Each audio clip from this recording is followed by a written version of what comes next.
Bonjour à tous et bienvenue à ce webinaire de présentation de la méthode écrin.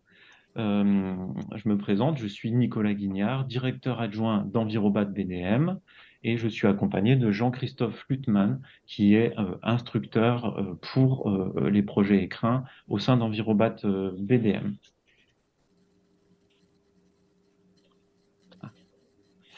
Aujourd'hui, on vous propose donc de prendre un premier temps pour représenter la méthode écrin. On va le faire de manière assez synthétique, surtout que certains d'entre vous connaissent déjà la méthode. On pourra approfondir sur le temps de questions qui suivra la présentation. Et puis surtout, nous donnerons la parole à Alice Breton, donc, qui est chargée d'études au sein de Legendre Immobilier, et à Claire-Sophie Quedevez, qui est directrice du bureau d'études Medieco, pour nous présenter un projet. On souhaitait vraiment donner du concret. On a déjà fait plusieurs interventions sur la méthode écrin. Donc, on voulait vraiment avoir le témoignage d'acteurs qui sont impliqués dans une opération engagée en méthode écrin. Donc, il s'agit de l'opération Fleury 2 à Carquefou, en Loire-Atlantique. Et puis, nous terminerons par un temps de questions-réponses. L'idée est que ce webinaire dure environ 45 minutes. Ce webinaire est organisé avec le soutien de nos partenaires financiers, le Conseil régional PACA et l'ADEME. Très rapidement, pour vous rappeler quel est l'intérêt de s'intéresser au sujet de la qualité de l'air intérieur, c'est parce que cela est un enjeu sanitaire majeur. On respire 100% du temps, compliqué de vivre sans respirer, et 80% de notre temps de vie se fait dans des environnements clos. Donc, les déterminants de santé en espace fermé, à l'intérieur des bâtiments, sont donc extrêmement importants. C'est la majorité de notre temps qui est passé à l'intérieur. On sait aussi qu'il y a déjà de nombreuses personnes qui sont affectées par des maladies respiratoires, avec un chiffre, notamment celui du nombre d'asthmatiques en France, qui s'élève à 4 millions. Et puis nos poumons constituent une interface d'échange avec l'extérieur qui est extrêmement importante, puisque chaque jour, nous respirons en moyenne 15 000 litres d'air que nous inhalons, donc qui rentrent dans nos poumons et qui ressortent. On peut aussi retenir que 30% de la population française présente des problèmes allergiques. Et nos poumons, comme je vous le disais, donc, font un échange avec l'extérieur, avec une quantité d'air absorbé qui est extrêmement importante. Pour ce faire, ils ont une surface d'échange qui est cumulée, lorsqu'on déplie toutes les alvéoles, de l'ordre d'environ 75 mètres carrés. Donc on peut voir que par rapport à l'air extérieur, c'est une surface qui est extrêmement importante. La qualité de l'air est impactée par la pollution de l'air, donc les différents polluants qu'elle peut véhiculer. Ces polluants, ils peuvent venir de l'extérieur, donc ça va être la pollution atmosphérique qui est liée essentiellement aux combustions, par exemple le trafic automobile ou l'industrie, mais aussi par toutes les molécules qui peuvent être répandues à l'extérieur, notamment dans le monde agricole. Mais la pollution extérieure peut aussi venir du sol avec des gaz qui peuvent être produits et émanés du sous-sol. Mais on a aussi des sources de pollution qui se font à l'intérieur du bâtiment, notamment sur les matériaux de construction qui sont employés et qui seront en contact avec l'air intérieur. Ça va être aussi des sources de combustion, notamment les systèmes de chauffage qui vont pouvoir dégager des polluants.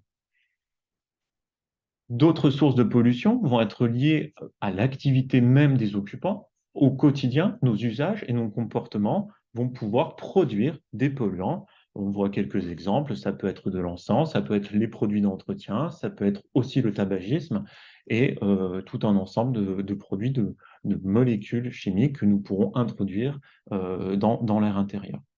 Et lorsqu'on aménage le bâtiment, le mobilier lui-même, bien souvent, va contenir des molécules qui peuvent être dégazées et se retrouver dans l'air intérieur. Tous ces différents polluants peuvent avoir des conséquences importantes sur la santé. Ça peut être des conséquences à court terme, des conséquences à plus long terme. des conséquences qui vont être temporaires et peut-être moins importantes, ou d'autres qui, à long terme, peuvent vraiment se transformer en des maladies extrêmement impactantes sur la santé. Je ne vais pas toutes les détailler, on pourra en rediscuter pendant le temps de questions, et il y a parmi vous vraiment des personnes spécialistes du sujet. Face à ces risques, face à ces pollutions, comment faire en sorte d'y répondre? Premièrement, on l'a dit, il y a les pollutions extérieures, donc il faut faire en sorte d'éviter que ces pollutions passent de l'extérieur du bâtiment, pardon, vers l'intérieur. C'est ce qu'on appelle le taux de transfert. On va aussi faire en sorte qu'à l'intérieur du bâtiment, on émette le moins possible de polluants.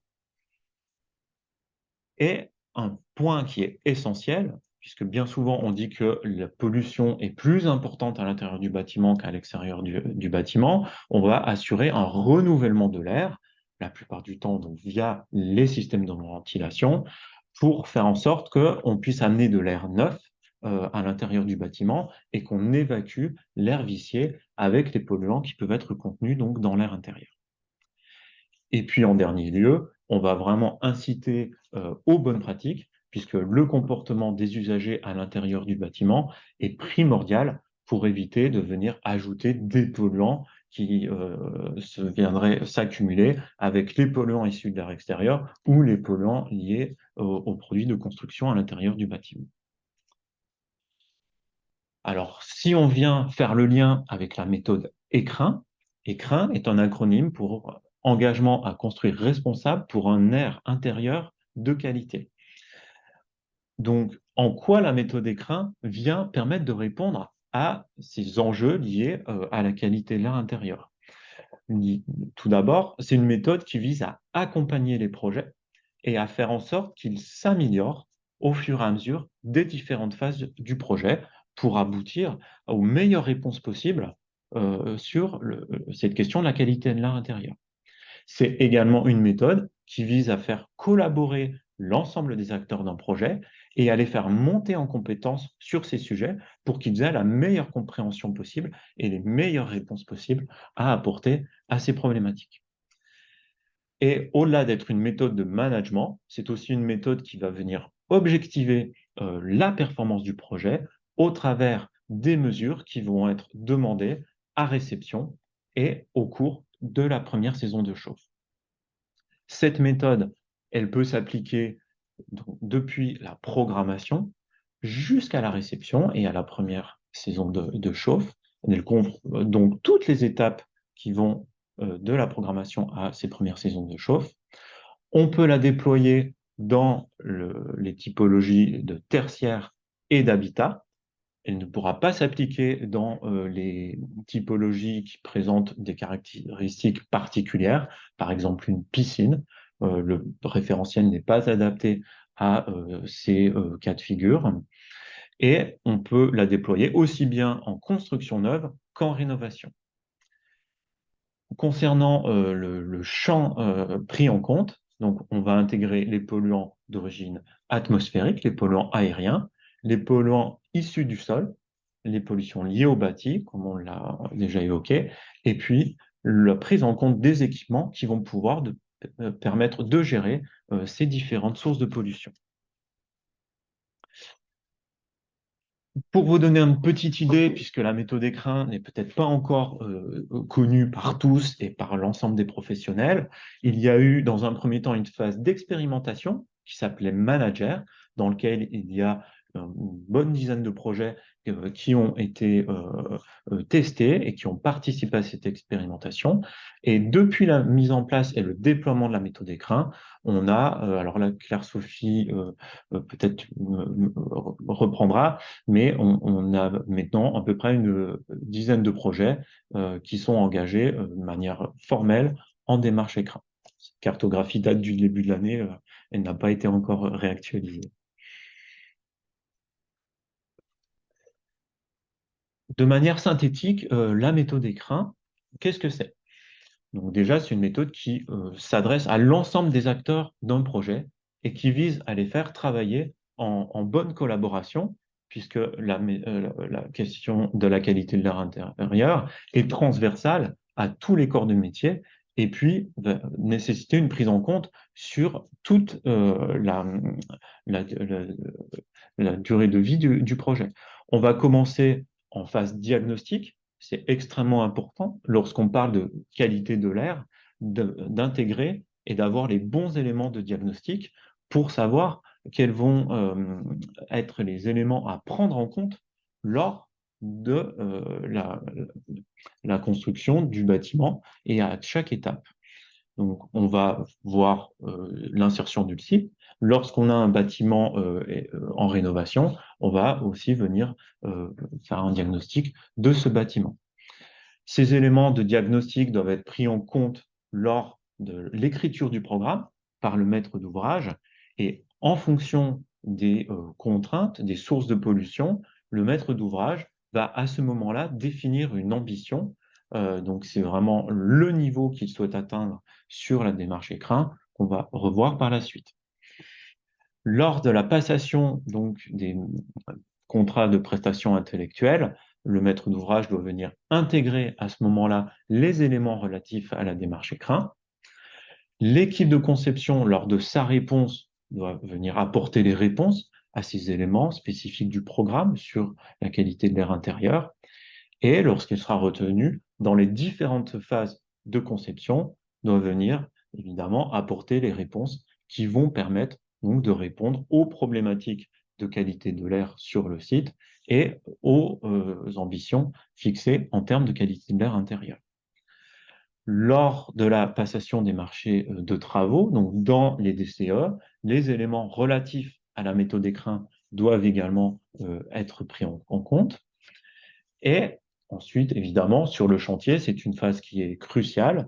Il va y avoir donc un contrôle, des visites, une sensibilisation des acteurs du chantier, donc des différentes entreprises qui interviennent sur le chantier.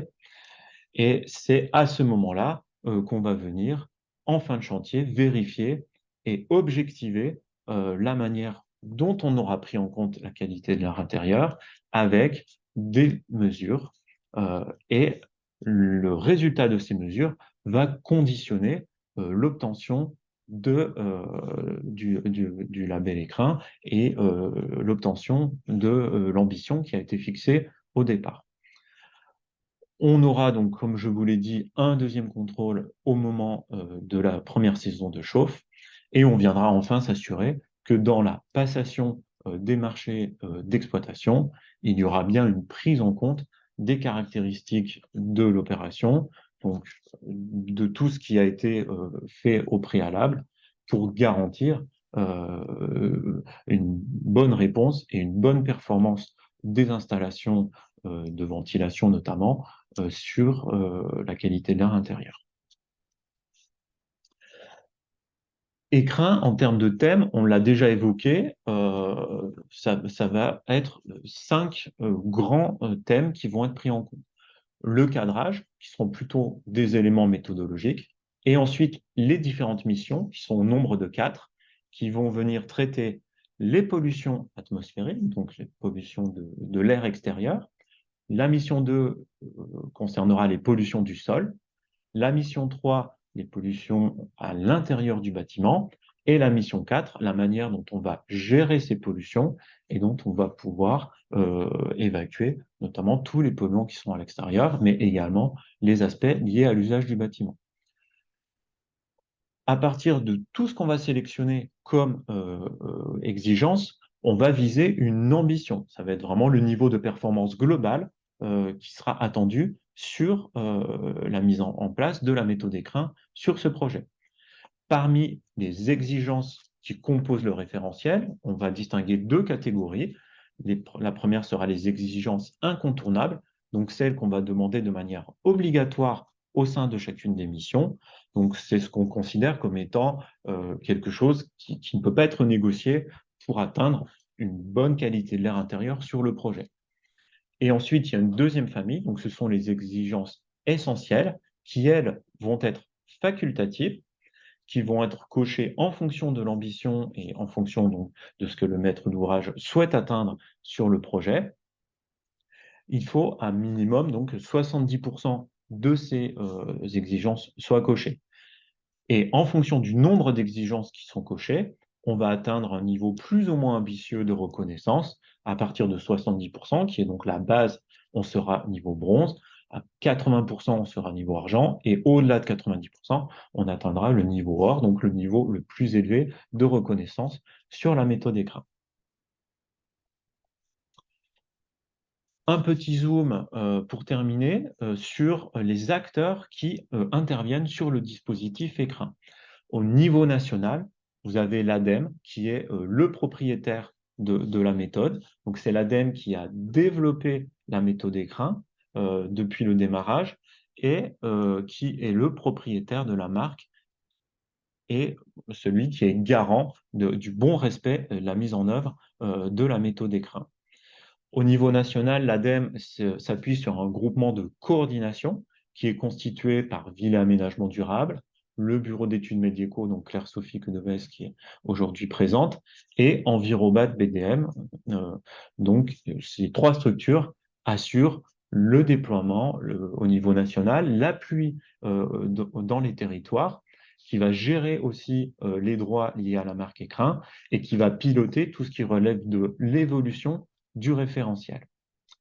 Ensuite, l'ADEME, lorsqu'elle a déployé cette méthode, a vraiment souhaité s'appuyer sur des structures relais dans les territoires.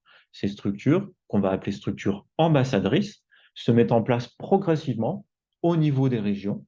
Donc, vous avez maintenant un peu plus de la moitié du territoire français qui dispose d'une structure ambassadrice.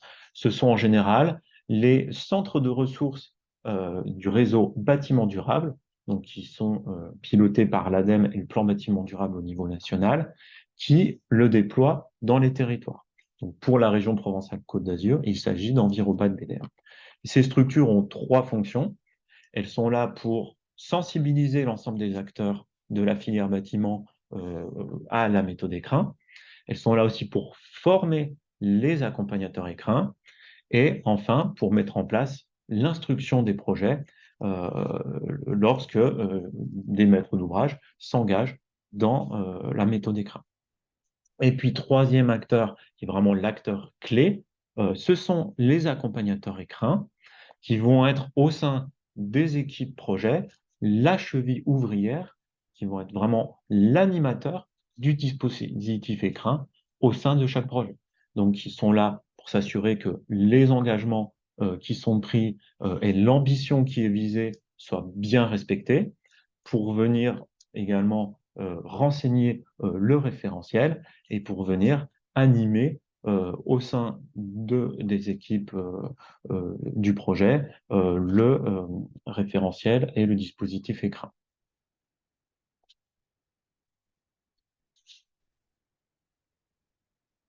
Alors, un petit point particulier concernant les accompagnateurs. Dans le cadre de la méthode écrin, il y a deux cas de figure différents en fonction de si on se situe en commande publique. Dans ce cas, la méthode écrin va demander à ce qu'il y ait deux accompagnateurs, un côté maîtrise d'ouvrage et un côté maîtrise d'œuvre. Lorsqu'on est en commande privée, il peut y avoir un seul accompagnateur écrin qui va assurer les deux fonctions, donc à la fois de suivi pour la maîtrise d'ouvrage et tout le rôle d'animation qui va être fait pour l'ensemble des équipes. Un petit zoom sur Provence-Alpes-Côte d'Azur, puisque nous organisons ce webinaire vraiment dans le cadre de l'action d'Envirobat BDM sur la région Provence-Alpes-Côte d'Azur. Par rapport au déploiement de la méthode, nous avons fait une première formation d'accompagnateurs en juin 2023 avec 5 personnes qui ont été formées. Il y a eu également aussi déjà des formations en Rhône-Alpes. Il y en aura une prochaine à Ecopolis, donc qui aura lieu la semaine prochaine. Et en ce qui concerne la prochaine formation d'accompagnateur qui sera mise en place en Provence-Alpes-Côte d'Azur, elle aura lieu les 18 et 19 septembre 2024. En PACA, grâce au soutien de nos partenaires financiers, nous allons aussi pouvoir proposer une instruction gratuite pour les projets pilotes qui rentreront en démarche écrin. Donc, qu'est-ce que ça veut dire? Ça veut dire que le coût d'instruction pour le maître d'ouvrage sera nul en 2024. Donc, on fera au sein d'Envirobat BDM l'instruction des projets gratuitement. Petite particularité aussi pour notre région, il est prévu dans le cadre de la démarche écrin qu'il n'y ait qu'un seul passage en commission publique qui se fasse au moment de la réalisation. Donc ça, c'est ce qui est demandé par l'ADEME sur l'ensemble du territoire français. En région PACA, du fait de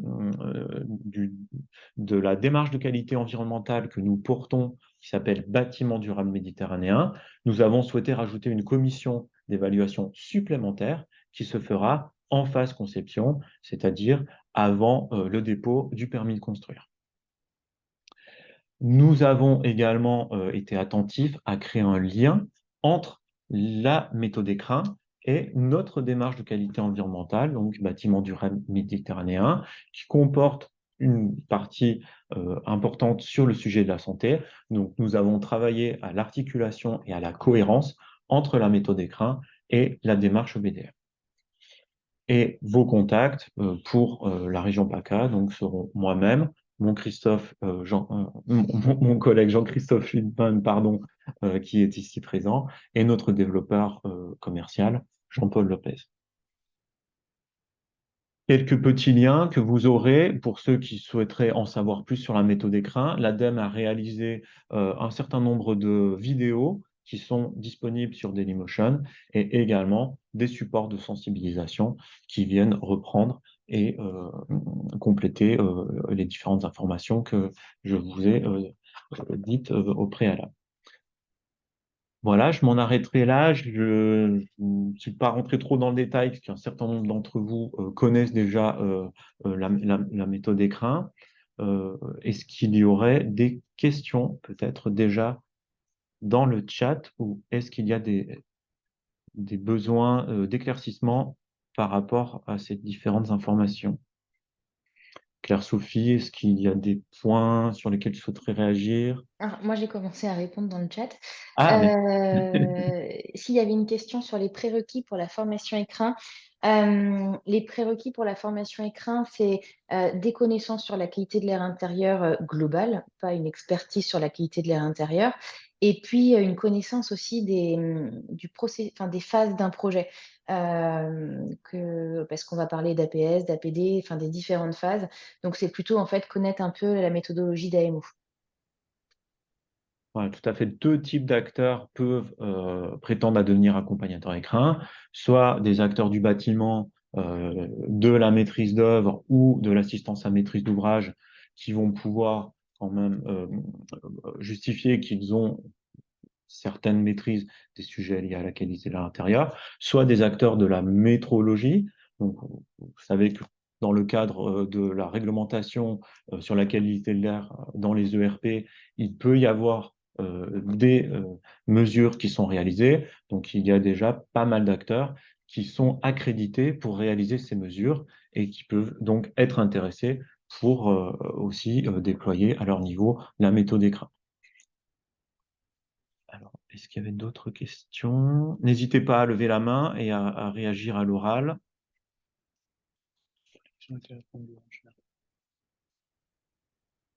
On est bon? Ouais, il y avait une question sur les dates. J'ai précisé que VAD en organise une en mars. Et donc, du Oui. coup, ça permet de faire, il y en a une en décembre, une en mars et une en septembre. Donc, ça permet d'équilibrer. Il y avait une question sur les établissements d'enseignement. Est-ce qu'ils étaient concernés? Oui, ils sont tout à fait concernés. Et puis, sur l'analyse de site qui intègre un diagnostic radon. Donc, c'est une obligation de le regarder dans l'écran. C'est pas une obligation de le regarder hors écran. Merci, Claire-Sophie. Alors, s'il n'y a pas d'autres questions pour le moment, on va passer donc la parole à Claire-Sophie et à Alice. Je repartage mon écran.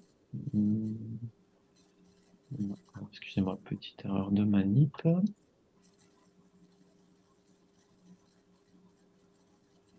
Peut-être je peux déjà vous laisser vous présenter. Ouais, tu veux que je partage? Faut juste que tu m'autorises. Tu veux Alors, que je mette le diapo? Jean-Christophe va Je vais t'autoriser. essayer.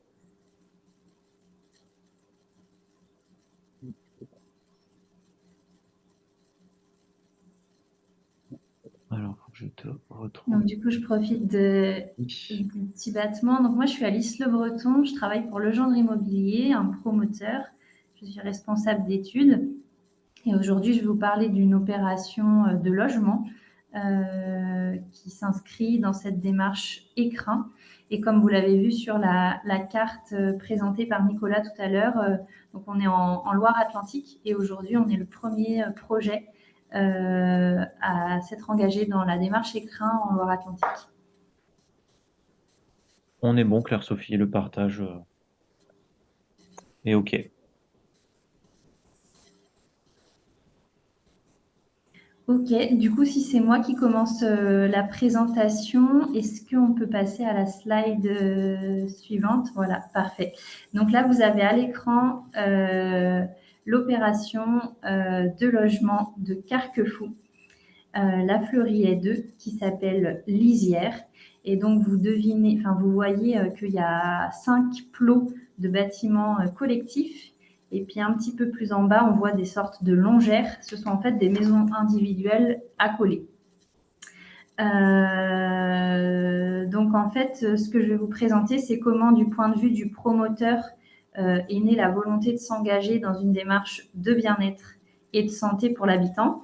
Et comment en fait cette volonté-là, qui était présente dès l'origine, elle a connu des évolutions, des rebondissements au fur et à mesure du projet, et même jusqu'au dépôt du permis de construire, pour finalement aujourd'hui se traduire dans la démarche écrin. Donc cette opération, c'est une petite opération de 90 logements. On est en copromotion avec Emefela qui fait du logement social. Donc il y a 2 des 5 plots qui sont dédiés à Emefela. Et la démarche écrin concerne uniquement la partie Legendre Immobilier, les collectifs et les maisons. Carquefou, c'est une commune qui se trouve en périphérie proche de Nantes. Donc, on est entre la ville et la campagne.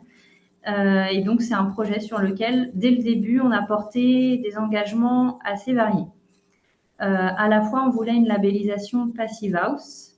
Donc, ça s'est traduit techniquement par un système en façade à ossature bois avec une isolation renforcée et la mise en œuvre de fenêtres triple vitrage.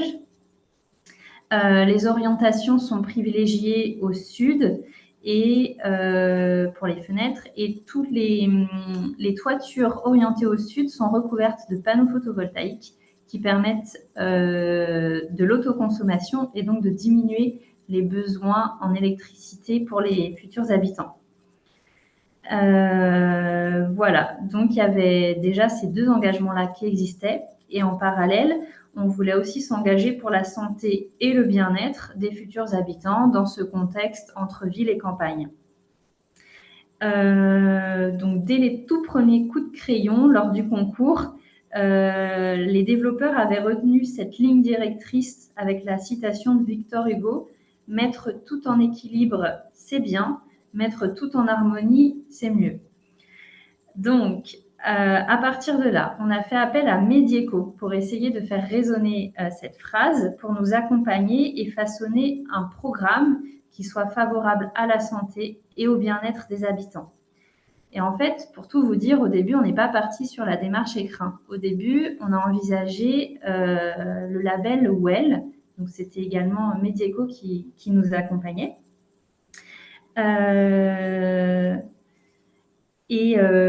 En fait, le label WELL, c'est un label américain qui initialement a été imaginé pour le tertiaire.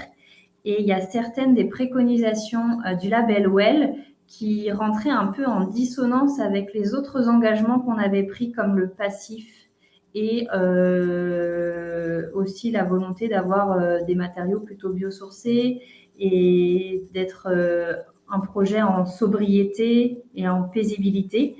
Et en fait, avec WELL, il y avait des préconisations pour inciter à mettre des équipements, mettre des écrans d'information pour solliciter les habitants, les informer des services, par exemple, disponibles dans le quartier. Mais bon, c'était des intentions qui n'étaient pas vraiment en phase avec les autres engagements. Donc, à ce moment-là, on a décidé d'écarter la solution WELL et on s'est intéressé au label intérieur. Donc, le label intérieur, on en avait entendu parler et on se disait que ça pouvait correspondre à notre projet. Sauf qu'on était déjà bien avancé puisqu'on était déjà au stade APD. On allait déposer un permis de construire et on avait déjà identifié qu'on serait en bardage bois et avec une teinte du bardage pré-grisé pour éviter que ça change de couleur au cours de la vie du bâtiment. Et donc, les architectes avaient déjà trouvé aussi la couleur des menuiseries extérieures pour être en harmonie avec cette teinte de façade. Et en fait, dans le label intérieur, il y a des préconisations sur les teintes des fenêtres pour ne pas emmagasiner la chaleur du soleil. Et donc, on s'est rendu compte que notre projet n'était pas compatible. C'était vraiment un point intransigeant dans le label intérieur. Et donc, c'est à ce moment-là que Medieco nous a parlé de la démarche écrin portée par l'ADEME. Et en fait, chez Legendre Immobilier, on n'avait jamais entendu parler de cette démarche auparavant. Et donc, c'est au travers de ce projet qu'on l'a découverte. Et au moment du dépôt du permis de construire, on a pris toutes les infos et on a intégré les éléments de cette démarche-là. Et en fait, en tant que promoteur immobilier, ce qui me semble très intéressant avec la démarche écrin et particulièrement sur ce projet-là, c'est que c'est une démarche. Et donc, ce n'est pas un label. Et en fait, elle est élaborée pour répondre vraiment à une pluralité de cas. Et elle encourage et elle valorise les engagements qui sont pris qui sont pris par ailleurs sur le projet. Donc, ça nous a permis de continuer à aller de l'avant en cohésion entre tous les objectifs qu'on avait pu prendre. Voilà pour la brève présentation avant de laisser la parole à Claire-Sophie qui va vous expliquer plus en détail comment la démarche écrin et le référentiel a été appliqué sur le projet.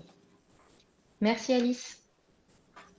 Du coup, je passe donc, moi l'objectif c'est de rentrer concrètement dans le projet. Alors c'est une présentation rapide donc on ne peut pas forcément tout présenter, mais c'est plutôt vous expliquer quand on applique un projet écrin, finalement, qu'est-ce qui se passe un peu à chaque phase, et donc avec l'application réelle sur le projet de Carquefou.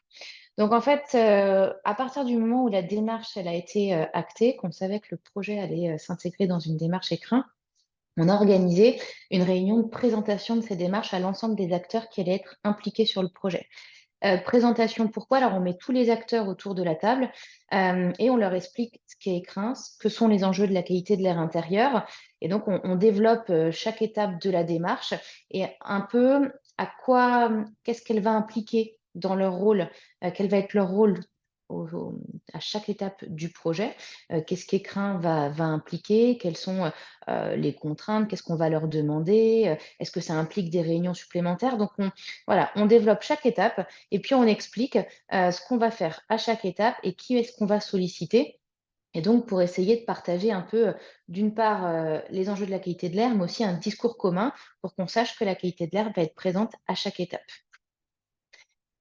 Ensuite, on va faire, avant de rentrer dans le niveau d'ambition, comme vous a présenté Nicolas d'Écrin, on réalise toujours dans Écrin une analyse de site. Cette analyse de site, on a en fait un outil central qui s'appelle le tableau de bord de la démarche Écrin. Dans ce tableau de bord, on a différents onglets et on a un onglet spécifique au diagnostic de site. Donc là, je vous ai fait une extraction du haut de l'onglet. Donc après, il y a du détail sur la suite. Et donc, cette analyse de site, elle peut à la fois s'adresser quand on est en construction neuve, donc sur le site, ou quand on est en réhabilitation. Elle peut s'adresser directement, enfin, demander des choses pour le bâti existant. Et donc, l'analyse de site, elle va s'intéresser à différents sujets. en fonction des missions. Donc, par exemple, pour la mission 1 qui concerne les pollutions de l'air extérieur, on va regarder quelles sont les pollutions à proximité de notre site. Donc, on va regarder les vents dominants, les pollutions extérieures anthropiques. Et donc, ça nous donne, cet onglet diagnostic va nous donner étape par étape ce qu'on doit regarder et si on doit aller plus loin dans notre diagnostic.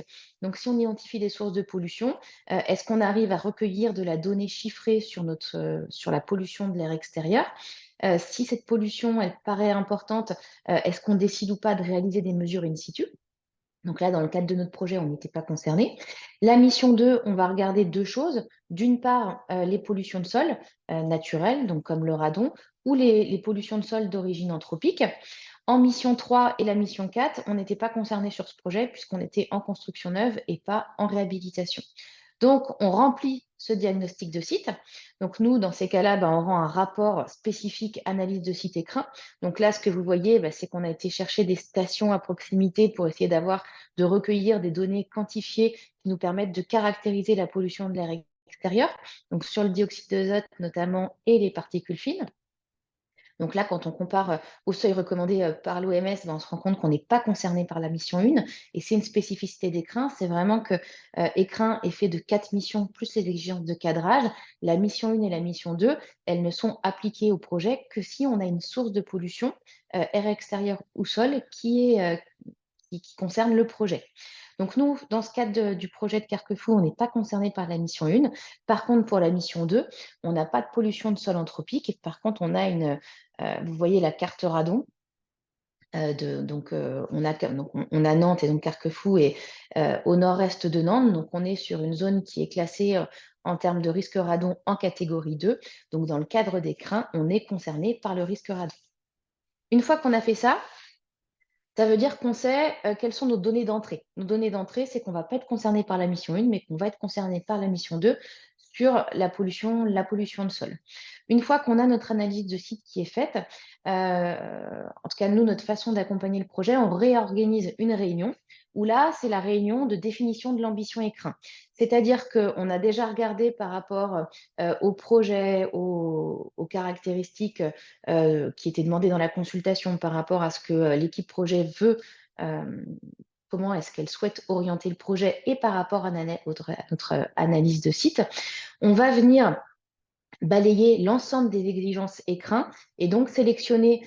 Alors, il y a tout un tas d'exigences qu'on dit incontournables. Donc, pour le coup, elles sont obligatoirement appliquées au projet. Et puis ensuite, on va venir sélectionner un certain nombre d'exigences et donc qui va nous permettre d'atteindre un niveau d'ambition écrin. Donc là, sur le projet, donc, typiquement, là, on est sur la mission 4. Donc, on a les différentes exigences. Et donc, on balaye l'ensemble de ces exigences. Quand elles apparaissent en vert, c'est qu'on les a retenues pour le projet. Quand elles sont en grisé, c'est qu'on ne les a pas retenues pour le projet. Et donc, derrière, on va aussi essayer d'orienter très en amont du projet qui va être concerné par cette exigence, quels sont les justificatifs que nous, on va attendre pour suivre la bonne avancée d'écrin, et puis pour essayer en fait de répartir le plus en amont possible les rôles de chacun. Nous, notre rôle derrière, c'est essayer de suivre tout ça et de recueillir l'ensemble des justificatifs pour remplir le tableau de bord écrin et suivre l'avancée d'écrin sur le projet. Donc ensuite, une fois qu'on a défini l'ensemble de ces exigences, qu'on l'a partagé avec l'ensemble des acteurs, on vient valider notre niveau d'ambition. Donc là, vous avez le niveau d'ambition pour Carquefou, pour la lisière. Donc on est sur un niveau écrin argent. La mission 1, comme on n'est pas concerné actuellement dans la façon dont est fait écrin, la mission 1, on a automatiquement 100%. Mission 2, par rapport à la gestion du risque radon et au nombre d'exigences qu'on a sélectionnées, on est à 75%, donc c'est notre niveau minimum. La mission 3, qui est liée à la maîtrise des sources de pollution intérieure et surtout liée finalement aux émissions de composés organiques volatiles par les produits de construction, on obtient 87%. Et la mission 4, sur l'efficacité du renouvellement d'air et la bonne mise en œuvre des équipements, on est à 78%. Ce qui nous donne la moyenne dans écrin, c'est la moyenne de ces quatre valeurs. Là, aujourd'hui, on est sur ce projet en phase conception. Donc, on est on va, donc en phase conception, qu'est-ce qu'on va faire? On va rédiger on débute la phase conception. On va rédiger une notice QAI spécifique à écrin, donc qui va nous permettre, en fait, on va reprendre l'ensemble des exigences écrin, et donc on va les par type de mission, et donc on va écrire pour la future consultation des entreprises tout ce qu'on va demander dans le cadre de l'application de la démarche écrin. Généralement, dans ces projets, cette notice, on la rend contractuelle, donc elle fait partie des pièces des marchés de travaux. On rédige aussi une charte chantier, alors qui existe, hein, c'est un outil de la méthode écrin, une charte chantier spécifique à la qualité de l'air intérieur sur le projet. Et puis, par rapport notamment au choix des produits et des équipements, on vient intégrer dans les CCTP des paragraphes dans chaque lot des CCTP, les paragraphes pour le choix des produits et pour le choix des équipements. Donc, l'objectif de cette phase, c'est vraiment d'aller vers une performance de la ventilation et vers des choix de produits de construction qui sont faiblement émissifs en composés organiques volatiles. Donc là, sur le projet de Carquefou, on en est rendu là. Je vous ai quand même mis la suite pour voir ce qui nous attend derrière. Une fois qu'on a ça, on va lancer derrière, le gendre va lancer la consultation des entreprises. Donc là, on sera en lots séparés, d'où encore plus l'intérêt de marquer dans chaque lot des CCTP les exigences relatives à la démarche écrin. En phase construction, on va appliquer, donc Écrin demande des ateliers de sensibilisation à la qualité de l'air des entreprises, 2 ateliers de sensibilisation, une en fin de grosse œuvre, une au début du second œuvre, pour avoir l'ensemble des corps d'état. Et donc, ce qu'on a proposé à Legendre, c'est les ateliers Airbat, qui sont des ateliers de sensibilisation avec des vidéos qui ont été faites avec l'ADEME. On va aussi élaborer une checklist pour vérifier l'ensemble. Alors, cette checklist, on l'adapte parce que c'est aussi un outil qui est donné dans la méthode écrin. Donc là, l'objectif en tant qu'accompagnateur écrin, c'est vraiment de se servir des outils et de les adapter spécifiquement aux caractéristiques du projet. Donc, on fait une checklist des bonnes pratiques qu'on va vérifier lors des visites chantier. Et puis également, on remplit ce qu'on appelle l'onglet produits avec toutes les références produits. Et donc, quand on va être sur le chantier, on vérifiera que ces références sont bien celles qui étaient dans les marchés de travaux. Et puis, à réception, on va venir valider les concentrations en polluants en réalisant une campagne de mesure à réception. Donc, une campagne dont le protocole, on est déjà capable de le faire aujourd'hui parce que ce protocole, il est donné dans la méthode écrin. Il concerne uniquement les missions qu'on a sélectionnées pour le projet. Donc là, on n'aura pas à mesurer les polluants qui sont dans la mission 1, donc le dioxyde d'azote et les particules fines. On devra mesurer le radon parce qu'on est dans une zone à risque radon, et puis mesurer les composés organiques volatiles qui peuvent être émis par les produits de construction. Et on viendra également faire un contrôle des performances du renouvellement d'air selon le protocole. Alors là, sur la photo, vous avez le protocole Promevente, mais en fait, aujourd'hui, c'est selon le protocole RE2020 qui s'appuie sur le protocole Promevente. Donc, voilà un peu comment est-ce qu'on applique la méthode à chaque étape. Donc, en fait, globalement, c'est vraiment, on se sert de l'ensemble, parce que dans Écrin, on a quand même beaucoup d'outils. Il faut s'approprier ces outils et puis ensuite les rendre lisibles pour l'ensemble des acteurs. En fait, là, le gendre ne verra pas forcément le tableau de bord écrin, parce qu'on considère que le tableau de bord, c'est un fichier qui est très complet, mais pas forcément très lisible pour l'ensemble des acteurs. Donc, nous, notre rôle en tant qu'accompagnateur, c'est de se servir de ce tableau de bord et de rendre l'ensemble un peu plus concis et plus lisible pour l'ensemble des acteurs, afin que chacun s'approprie facilement le rôle et ce qu'on va lui demander à chaque étape du projet. Voilà, donc pour la partie un peu plus opérationnelle d'Écrin. Merci Claire-Sophie pour cette présentation. Avant de passer à la dernière phase de questions, peut-être repasser la parole donc à Alice. En tant que maître d'ouvrage, est-ce que vous pouvez nous dire quel a été l'impact, à la fois positif, à la fois peut-être ce que ça a pu générer en termes de contraintes, vraiment d'actions à intégrer, et comment ça vient changer un petit peu vos pratiques? Alors, par exemple, en termes de contraintes, donc en Loire-Atlantique, c'est une région où il y a beaucoup de radon. C'est un sujet qui est souvent laissé de côté parce que déjà, on ne sait pas très bien comment le mesurer, puisque puisqu'en fait, il faudrait avoir déjà construit le bâtiment pour mesurer comment ça émane du sol et quel pourcentage on a ensuite dans le bâtiment, alors qu'en conception, le terrain est vierge. Donc le radon, comme il n'y a pas d'obligation légale de le traiter, très souvent, c'est un sujet qui est laissé de côté. Et là, en fait, avec la démarche écrin, on est obligé de se poser la question, de regarder dans le rapport, de dire, OK, on est dans une zone avec un risque radon modéré.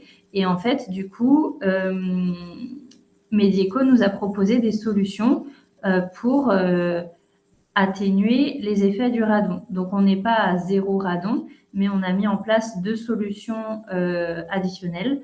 La première, c'est de mettre en place un film anti-radon au niveau de la dalle basse, sur les bâtiments sur lesquels on n'a pas de sous-sol, puisque le sous-sol fait un peu tampon sinon pour les logements. Et en parallèle de ça, on nous a demandé de mettre en légère surpression le bâtiment par rapport à l'extérieur. Et en fait, c'est des contraintes qui, là encore, sont venues s'additionner aux contraintes du passif, enfin nos autres engagements sur ce projet. Et en Passive House, j'avais mon bureau d'études fluides qui me disait, mais en fait, on évite à tout prix les surpressions en Passive House parce que le but, c'est d'avoir le moins d'échange d'air intérieur-extérieur possible. Donc, on essaye d'être équilibré entre l'intérieur et l'extérieur. Donc, on a trouvé un compromis avec une légère surpression qui permet de traiter le sujet, les émanations de radon par rapport au sol, tout en restant en dessous du seuil critique pour le passif. Et sinon, je pense qu'il y a encore la phase de consultation des entreprises va être intéressante parce que du coup, on aura des points d'alerte ou de vigilance sur les produits qui vont être proposés pour les peintures intérieures.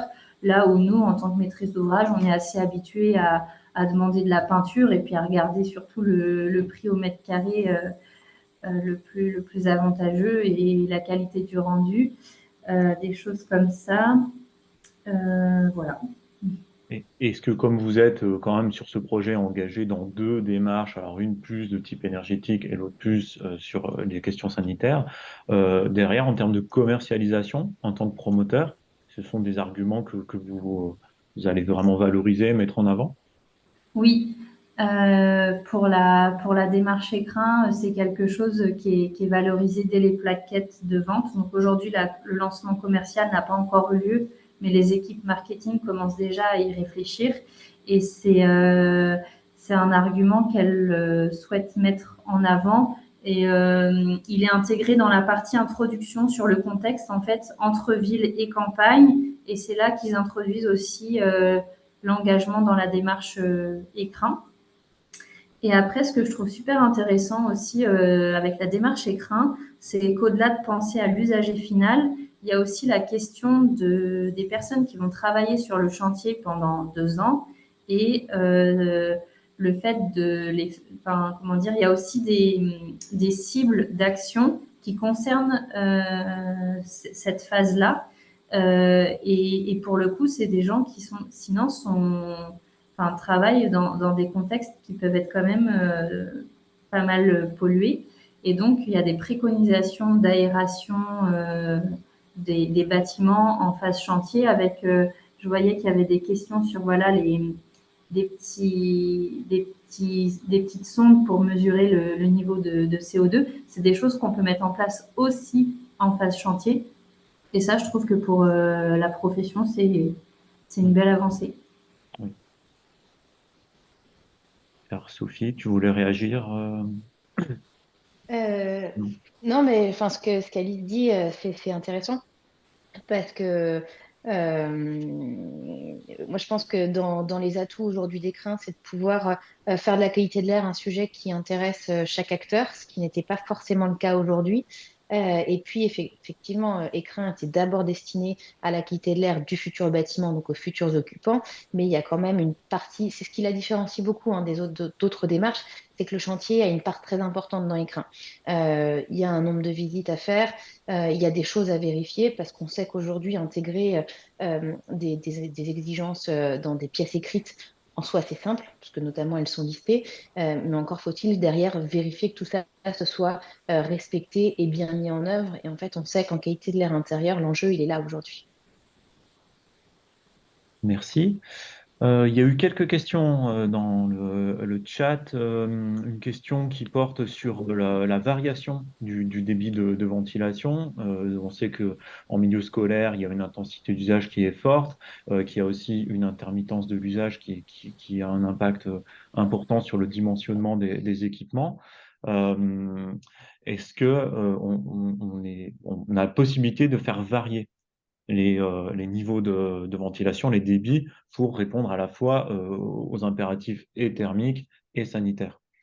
Tout à fait. Il y a une note qui est demandée justement s'il y a une variation de débit qui est faite, qu'elle soit d'argumenter qu'elle soit, pour quelle raison elle a été faite, comment est-ce qu'elle est faite, pour faire en sorte que la qualité de l'air soit bonne quand les gens soient à l'intérieur du bâtiment. Donc, ça fait partie des quelques exigences où c'est de l'argumentaire sur note. Il y a beaucoup de choses, c'est des vérifications dans les plans, dans les pièces écrites, et puis il y a des choses, il faut expliquer pourquoi c'est cette chose, enfin, c'est cette façon de faire qui a été retenue. Mhm. Merci. Il y avait aussi une question sur les mesures. C'est vrai qu'on a mis en avant donc, la réalisation des mesures à réception et lors de la première saison de chauffe. Est-ce que c'est l'accompagnateur qui réalise les mesures? Ça peut. En fait, aujourd'hui, il n'y a pas de contrainte de savoir qui les réalise. Il faut avoir une certification, une qualification. Ce qui est demandé aujourd'hui, c'est une qualification, notamment la qualification PQBI 9008 pour la réalisation des mesures de qualité de l'air. Mais après, ça peut être l'accompagnateur qui les réalise. Tout dépend de la volonté du maître d'ouvrage. Dans certains projets, le maître d'ouvrage préfère tout garder de son côté, parfois le confier notamment quand on est en entreprise générale, le confier à l'entreprise générale. Donc, ça dépend ensuite comment est organisé le projet. S'il y avait une question sur les subventions, est-ce qu'il est possible de se faire aider dans le cadre d'une démarche écrin? Alors, ça dépend des régions. Comme je vous l'ai dit, ici en PACA, nous avons une aide pour que les coûts d'instruction soient pris en charge. Donc, c'est pas une aide directe sur le projet, mais c'est une aide indirecte via la gratuité des coûts d'instruction. Dans d'autres régions, donc s'il y a des personnes qui sont présentes ici et qui sont dans d'autres régions que PACA, il y a des discussions qui sont en cours entre les centres de ressources et leurs financeurs, notamment pour prendre en charge les coûts d'accompagnement. Donc ça, si vous avez des questions, n'hésitez pas à nous envoyer un message ensuite. On pourra vous dire dans chaque cas de figure s'il peut y avoir des aides spécifiques ou pas. On a fini avec les questions qui étaient dans le chat. Est-ce qu'il resterait d'autres questions si quelqu'un souhaite prendre la parole? N'hésitez pas à le faire. On peut aussi prendre des questions à l'oral. Donc, on a déjà dépassé un tout petit peu le timing, donc on va encore prendre peut-être une ou deux questions.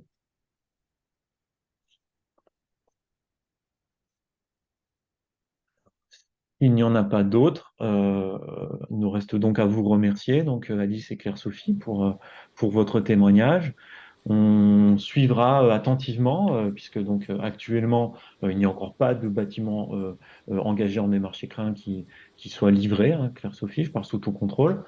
Donc, évidemment, ces premiers bâtiments qui sont engagés dans la démarche, on sera vraiment très intéressé de voir une fois livré comment ça se traduit. Est-ce que la démarche a porté ses fruits pour s'assurer que les objectifs ont été atteints. Donc, on espère vous revoir avec plaisir lorsque le bâtiment sera terminé. Est-ce que vous souhaitez ajouter un dernier mot, Claire-Sophie et Alice? Non, bah, merci Envirobat de nous avoir conviés à présenter ce retour d'expérience. Merci à vous. Merci, donc merci à tous les participants de nous avoir suivis. Merci aux questions qui ont été posées. On reste à votre disposition pour répondre à des questions ultérieurement. N'hésitez pas à nous envoyer un email et nous souhaitons donc une bonne journée.